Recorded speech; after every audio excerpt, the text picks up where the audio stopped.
thank the host, Mr. Majok, Young Mabior. Frankly, I've never heard of Lake State media. I just stumbled on you people talking. And strange enough, it was Dr. Aulaj with Tany Wag debating. So I didn't know that you saw me on your screen. I was just trying to listen to what the two are saying.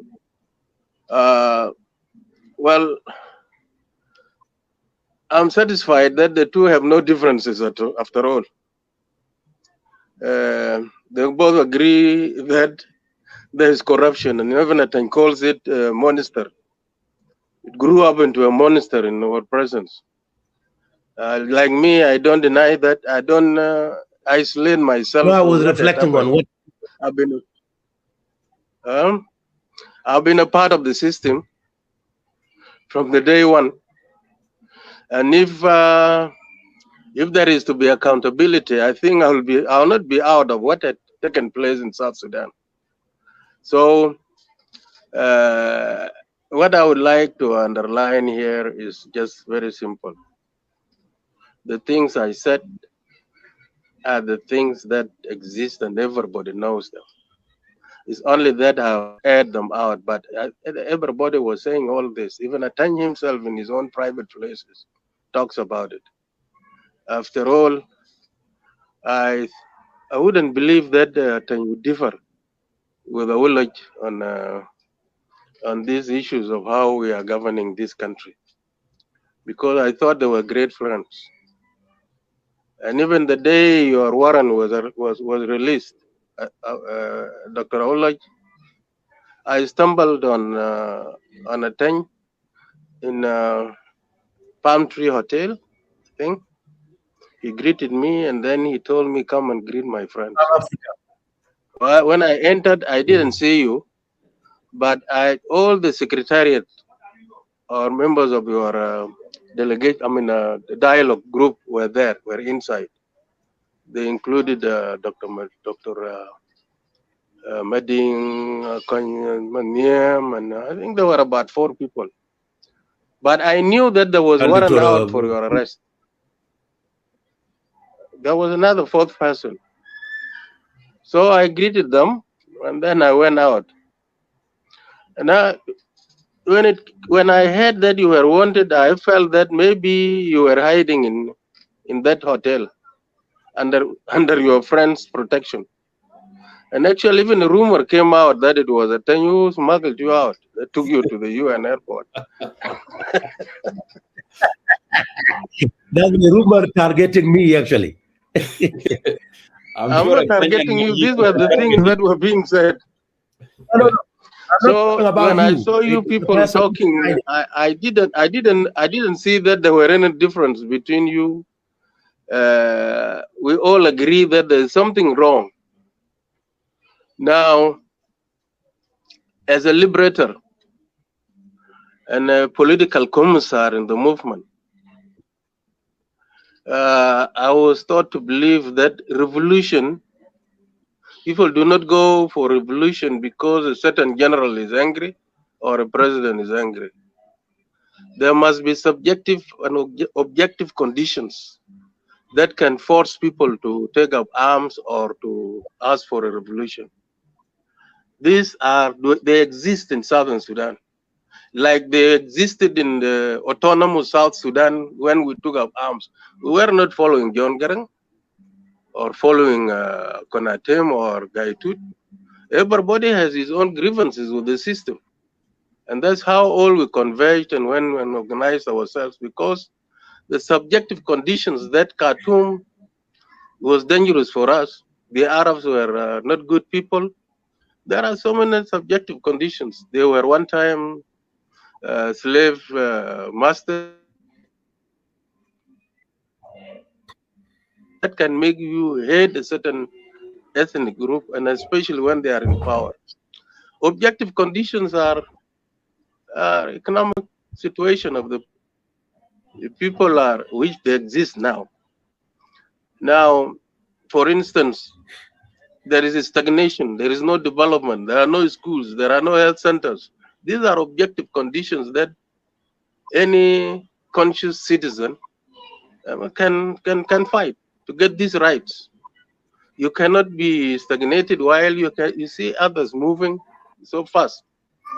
Now, for us, who liberated this country and have been in it for all these years, we did not actually take up arms only for the Arabs to go. No.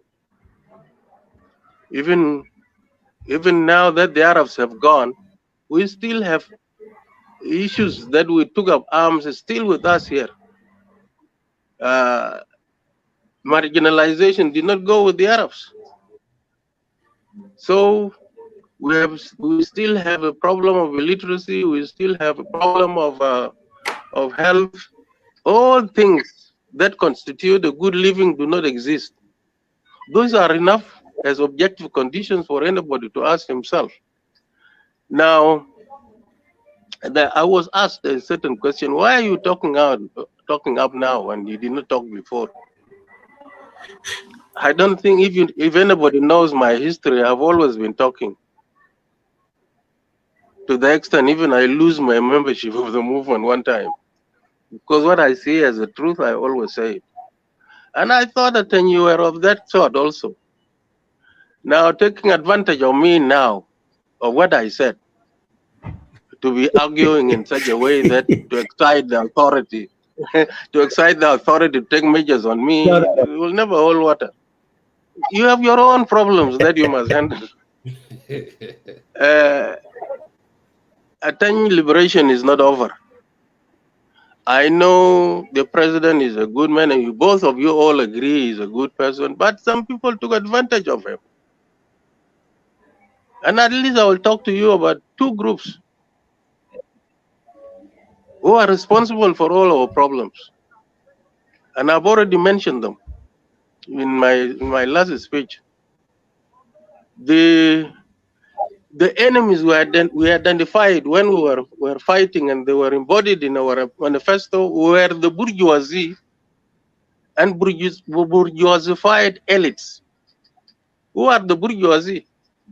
These are business cartel. And we came from the bush, and we know they are our real enemies. Should we allow them to thrive among us? Likely we are still going to have a problem, because they would be eating the biggest part of the cake in a liberation where they never even participated. The other group was a group created by the transitional government. When we went to Khartoum for 5 years, and then the kind of relation that existed between the SPLM and the National Congress, when we broke away, the National Congress came with clear directives from their bosses that they must infiltrate the SPLM and actually become the most important people in it. And they did it. Actually, they differ from us. When we came from the bush, we have liberated ourselves, and we were free, and there was freedom of speech, especially after Moe Sukun. There was a lot of freedom in the bush. But when we met with these brothers in the SPLM, those who came from Motamar Watani, this is where the problem started. They think they are the most loyal people to the president. They don't even see his face. They sometimes even kiss his hand or his foot, which liberators who came from the bush do not do. So they elbowed themselves into a position where they have elbowed out the liberators. And it is not too late. We just need to talk out. I may differ with Oloch I don't know what is the method of his liberation now. What kind of, would it be an armed? I've heard that he never joined the other group. But probably he believes that this situation here can be changed without necessarily shedding blood of anybody. So I was prompted to say this because I know it is not dangerous to anybody, but facts must be shown. This cartel is very dangerous, and we know them very well. And they happen to come from my own tribe. And for instance, let us take the issue of the roads. If Bol can transfer the money for the roads for building now a complex, a mall, which is believed to be going to be the biggest mall in Africa, in the place that used to be home and away,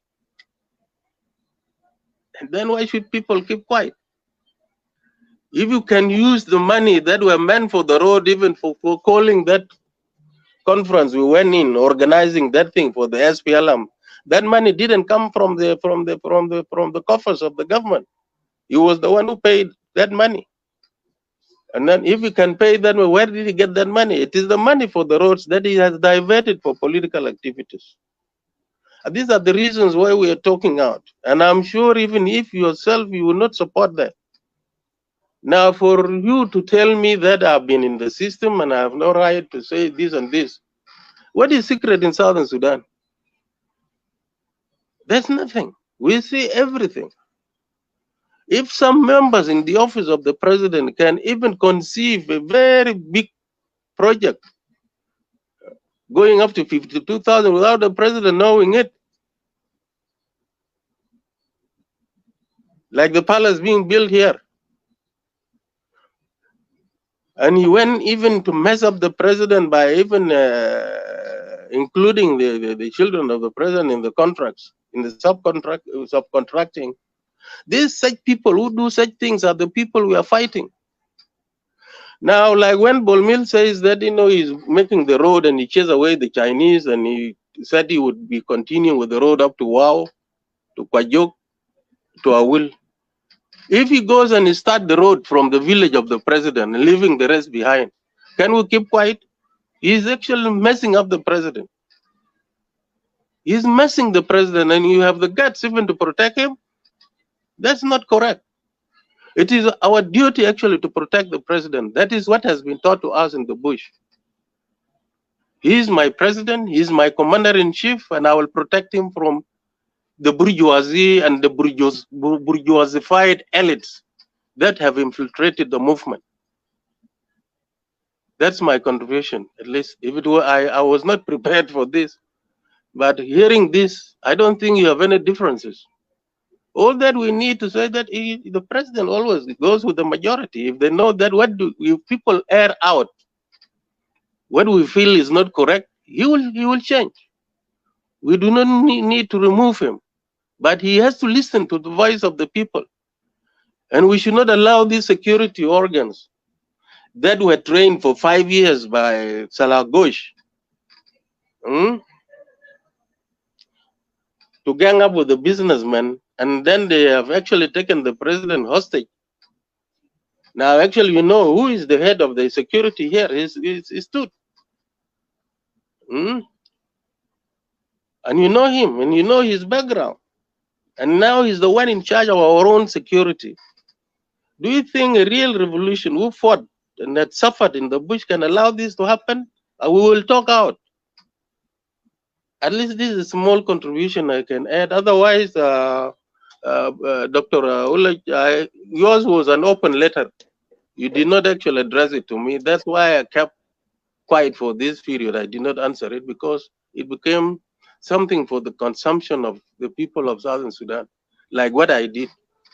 Otherwise, constructive, not saying a lie, but saying the truth. Truth will liberate us more than a Kalashnikov at this stage of our liberation.